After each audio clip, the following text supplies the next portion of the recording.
அவருக்கு ஒரு படத்துல நடிக்க வைக்காத இது வரைக்கும் இருக்கிறது என்ன காரணம்? அவருக்கும் வருத்தம் இருக்கு. அது நான் சொல்றேன். ஆமா அது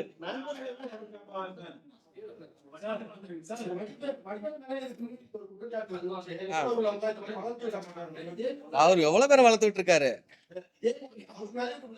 வளர்ந்து விட்டது பிறகு கிளாஸ் ஆயிருக்கும் அவர் கூட. வடிவேல் நீங்க எத்தனை பேரை வளர்த்துக்கிட்டு இருக்காரு, எவ்வளவு பேர் கூட நடிச்சவங்களா. அவர் போனா 10 பேர் 20 பேர் சம்பளம் வாங்கி நடிப்பாங்க. 10 பேர் 20 பேர் சம்பளம் நடிப்பாங்க. அப்படி ஏதாவது செஞ்சிருக்காரா சூரி இதுவரை? இல்ல, அதாவது சினிமாக்கு கஷ்டப்படுற காலங்கள்ல ஒரு வாய்ப்பு கிடைக்குதுங்கிறப்ப வந்து உனக்கா எனக்காங்கிற ஒரு போட்டி இருக்கும். அப்பெல்லாம் நண்பர்கள் தான். சாப்பாட்டு கஷ்டப்படுறப்போ சரி 2 பேர் எப்படி எல்லாம் ஒன்றா சாப்பிட்றோமோ அப்பெல்லாம் நண்பர்கள் தான். வாய்ப்பு ஒரு நல்ல டைரக்டர்கிட்ட வாய்ப்பு கிடைச்சி அடுத்த கட்டம் போகிறப்போ நீ படங்கள் வாய்ப்பு இல்லைனாலும் நீ வந்து அவங்க நண்பராவது மதிக்கணும்ல, அந்த வாய்ப்பு இல்லை. இப்போ நான் சமீபத்தில் எடுத்த படத்துக்கு கூட ஒரு சின்ன ப்ரொமோஷனுக்காக கேட்டேன். எல்லாருமே பேசுகிறாங்க, இந்த ஃபர்ஸ்ட் லுக்காவது ரிலீஸ் பண்ணி கொடு, இல்லை டீசராவது ரிலீஸ் பண்ணி கொடு.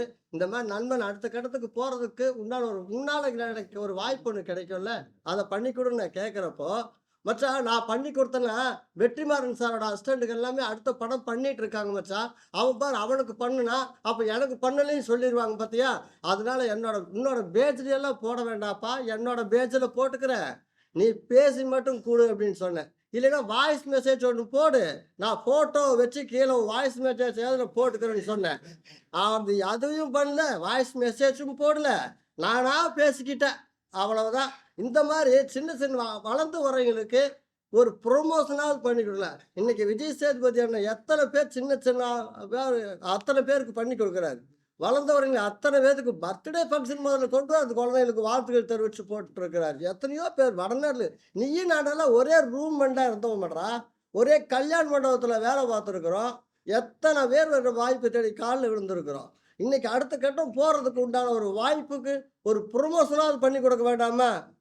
அதானுங்க ரொம்ப கஷ்டம். ஆனா உங்க பொண்ணு கூட ஏன்னா உங்க பொண்ணு ஒரு கதாநாயகி ஆயிட்டாங்க.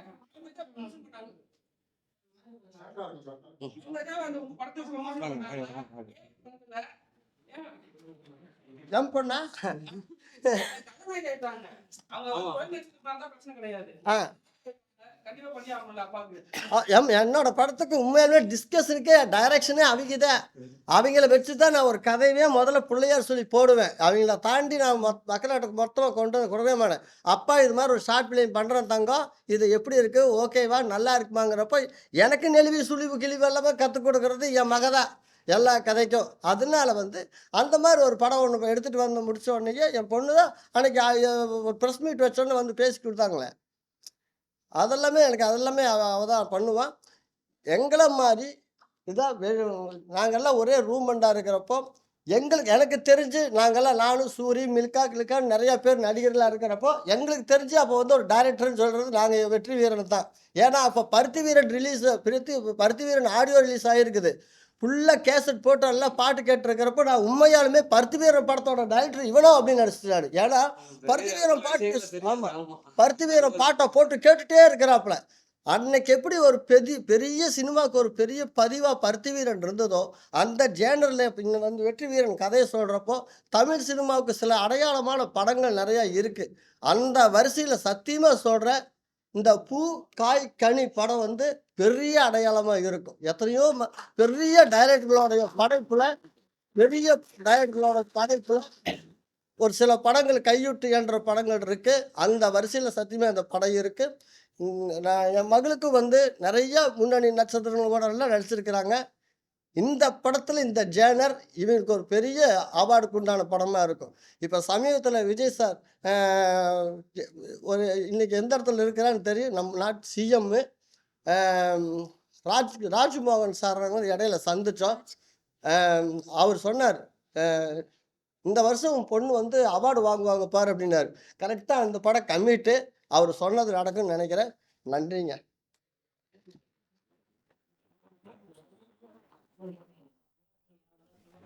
இந்த இடத்த வந்துகிட்டு இருக்கோம். இந்த படம் நிச்சயமா நீங்க கொண்டு போய் இன்னைக்கு ஃபர்ஸ்ட் லுக்க ரிலீஸ் பண்றோம். நிறைய சப்போர்ட் பண்ணியிருக்கீங்க. பல இடங்கள்ல வெண்ணிலா வீடு படத்துக்கு சிறப்பான விமர்சனத்த குடுத்து ஒரு பெரிய லெவல்ல கொண்டு போய் சேர்த்தீங்க. நாங்களும் வந்துருவோம். இந்த நேரத்துல சொல்றேன்னா, ஒரு சவாலா சொல்றோம். ஒரு வருத்தமா சொல்லல. நாங்க வர முடியாதுன்னு காட்டல. என்னைக்கும் இதே நீங்க இன்னைக்கு நீ வேல்யூவா இருக்கிற என்னைய நீ கொண்டு போய் இன்னைக்கு நீ வேல்யூவா இருக்கிற என்னைய கொண்டு போய் நிக்கிறதுக்கு அவ்வளோ யோசிக்கிற. வேல்யூவான ஆட்களையே கூட சேர்த்துக்க ட்ரை பண்ற. அன்னைக்கு நீ ரூம்குள்ள படுத்திருக்கும்போது நான் சூர்யா ஹீரோவா படம் கமிட் ஆயிருந்தேன். நடிகர் சூர்யா ஹீரோ. அந்த படம் ட்ராப் ஆயிருச்சு. இப்போ உங்களுக்கு பல பேருக்கு தெரியாது அந்த டைம்ல. பெரிய கேமராமேன், பெரிய ஆர்ட் டைரக்டர். நான் சின்ன பையன். அவ்ளோ பெரிய வாய்ப்பு. அப்படி முக்கியமான நடிகர்கள்லாம் என்கிட்ட வந்து வாய்ப்பு கேட்ட நாட்கள்லாம் இருந்தது அன்னைக்கு. அன்னைக்கு உன்னைய கொண்டு போய் முதன்மை கதாபாத்திரம் கருவாயன்னு ஒரு கதாபாத்திரம். நான் கொண்டு போய் அறிமுகப்படுத்துறேன். இவன் என் ரூம்மேட் சார். இவனுக்கு நான் அந்த கேரக்டர் குடுக்குறேன்னு. மதுரைய வச்சு ஒரு ரவுடிசம் பின்னணியில ஒரு கதை பண்ணியிருந்தேன். அந்த கதை சூர்யாட்ட ஓகே போய், அன்னைக்கு உன்னைய கொண்டு சூர்யா கிட்ட நிப்பாட்டி கருவாயன கேரக்டர் ஃபோட்டோ ஷூட் பண்ணி குடுத்தேன் நானு. அன்னைக்கு உன்னைய சூர்யா கூட சூர்யா வாய்ப்பு கிடைச்சிருச்சு எனக்கு. நான் இன்னும் ஒரு பெரிய நடிகரை போட்டுருக்கலாம்ல. நான் ஏன் உன்னைய கூட்டி கொண்டு அறிமுகப்படுத்துறேன்? அந்த கதை எழுதின காலகட்டத்துல இருந்து கூட இருக்கான். இந்த கேரக்டர் இவன் பண்ணா நல்லா இருக்கும் சார். அப்போ கம்பெனிலேயே சொல்றாங்க, வேற ஆள போடுங்க அப்படின்லாம் சொன்னாங்க. ஃபோட்டோ ஷூட் இன்னும் ஃபோட்டோ ஷூட் ஜெய் கூட எடுத்த ஃபோட்டோ ஷூட்லாம் இருக்கும். வெளியில வந்திருக்கும் அந்த ஃபோட்டோ ஷூட். அவன் விசித்திரன், கஞ்சா கருப்புங்கலாம் அப்படி நிக்கிற மாதிரி ஒரு ஃபோட்டோ எடுத்திருப்பேன். அப்படியே அந்த ஃபோட்டோவும் சுப்பிரமணியம் போற ஃபோட்டோ ஒரே மாரி இருக்கும். கிட்டத்தட்ட அதே மாரி இருக்கும். அப்படியெல்லாம் நான் செஞ்சிருக்கேன்ல அன்னைக்கு. இன்னைக்கு நீ அதெல்லாம் பழச யோசிச்சு செய்யணுமா இல்லையா? அன்னைக்கு நம்ம யாருன்னே தெரியாத காலத்திலே பெரிய படத்துல கொண்டு நம்மள உள்ள கொண்டு போனான். அந்த படம் நின்று போச்சு. அதுக்கப்புறம் ஒரு பெரிய படம் நிக்கும்போது ஒரு இயக்குனருக்கு என்ன மாரியான பின்னடைவுகள்லாம் வரும்னு உங்களுக்கு தெரியும். அவ்வளோ பெரிய படத்திலேயே நின்று போகுது அப்படின்னும்போது என்னமோ சில குறைகள் அப்படியே தடந்துடும்.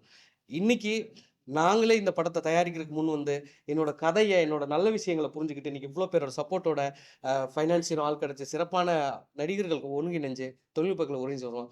இதே மாதிரி ஜெயிச்சுட்டு நாங்கள் அன்னைக்கு பேச முடியாத சூழலுக்கு நான் போயிடுவேன். நீ இனிமே என்னை பற்றி வெற்றி வீரன் ஒருத்தனை பற்றி பேசுறத தவிர்த்துரு. 2 நாள் பெயிண்ட் அடிக்க கூட்டிட்டு போனேன். ஆனா ஊர்ல உள்ள சென்னையில உள்ள அத்தனை பில்டிங் எனக்கு பார்த்தா நினைவு வருதுன்றான். இதெல்லாம் கட்டுக்கதையா இல்லையா?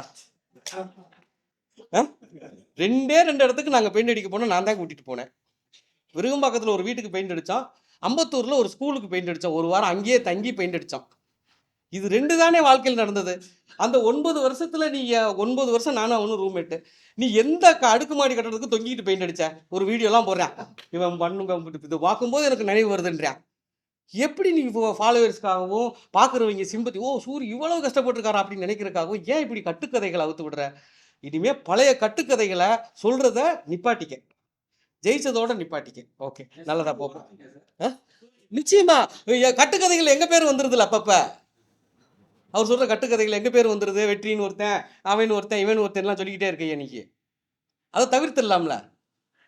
Okay okay. அடுத்ததா முதல் பார்வை வெளியிட்டு உங்களுக்கு முன்னால நாங்கள் அடுத்த ஸ்டெப் வைக்கிறோம். விரைவில் படப்பிடிப்பை முடிச்சுட்டு வந்து இசை வெளியீட்டில் சந்திக்கிறோம். எனக்கு சப்போர்ட் பண்ணுங்க. ஓகே.